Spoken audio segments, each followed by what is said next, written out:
Okay, I'm kind of putting on some of those little fine details on these two designs right now. A couple different branches in a different kind of style, but it's the same type of tree, as we can see.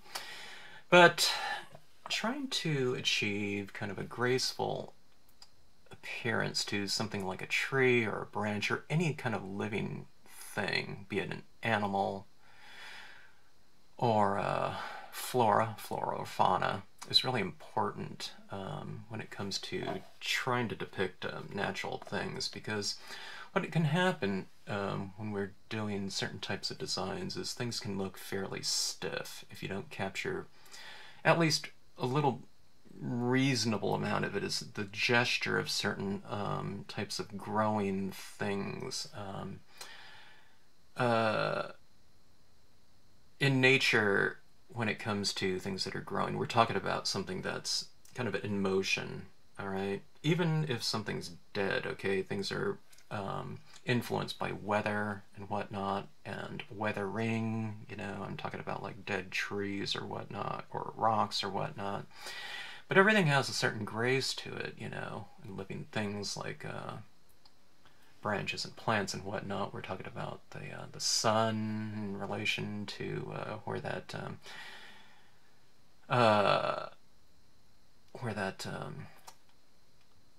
thing might be in relation to it. Certain types of year, certainly, and whatnot.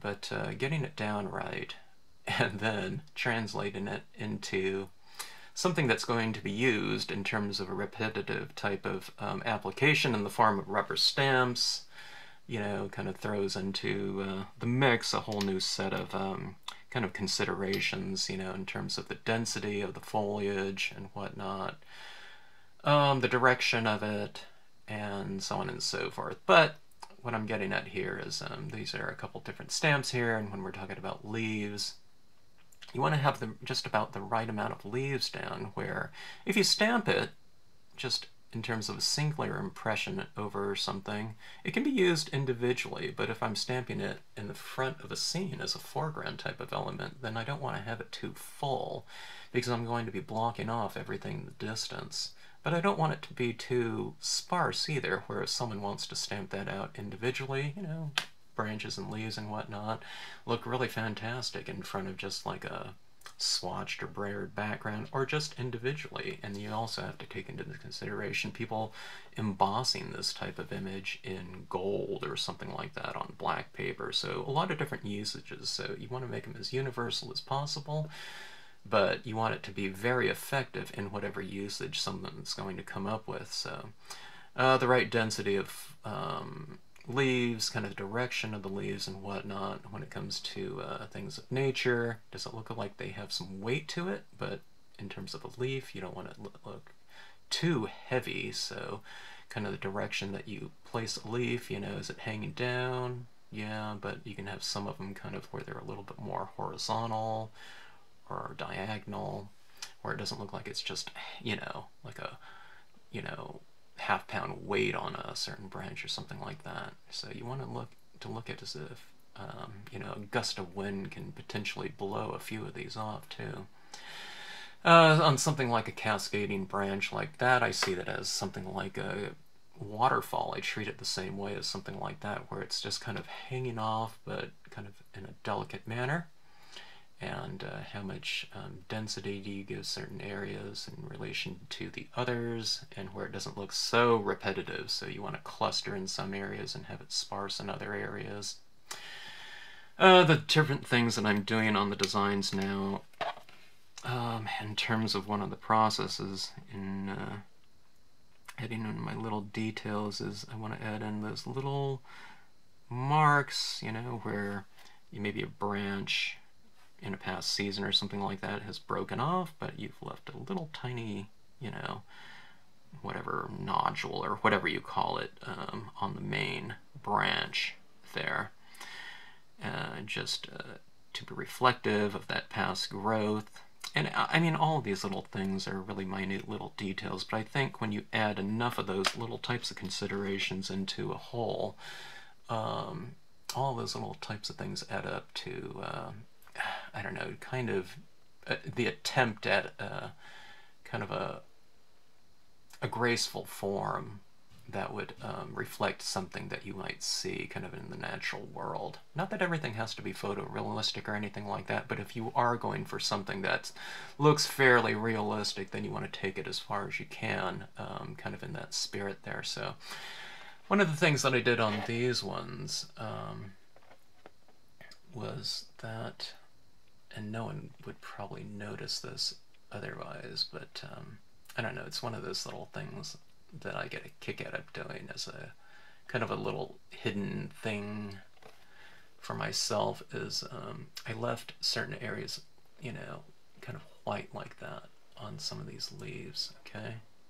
And what does that represent? But it represents this sustenance issue, you know, in terms of bugs eating the leaves, okay?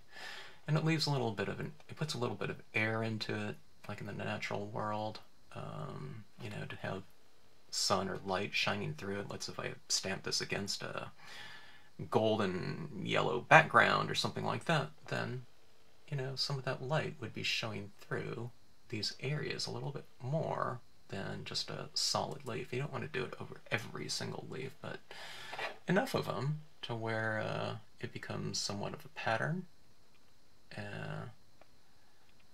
in this tree that would have a certain bug eating it or whatnot.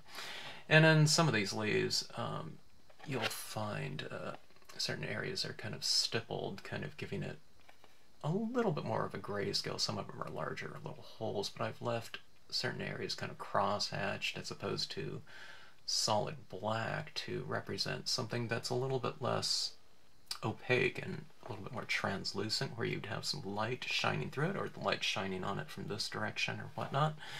It could be coming from any direction. That's another thing that you have to kind of do in design, is you don't want to be so specific with the lighting if you don't have to be, so that people can have the lighting coming from whichever way they want and it wouldn't look unnatural.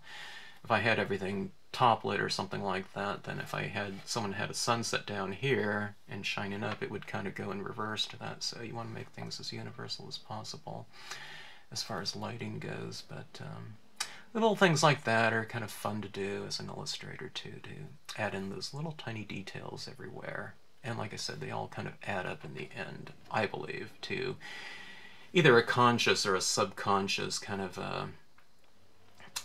effect on the overall look.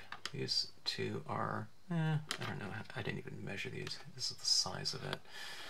You can see right here, this is the about the size of it. There's a regular size pen. I don't know, what is this, like 1, 2, 3 inches, a little bit more than that. Okay, so a couple little different things like that in there. So that's it at a distance. Does it read at a distance?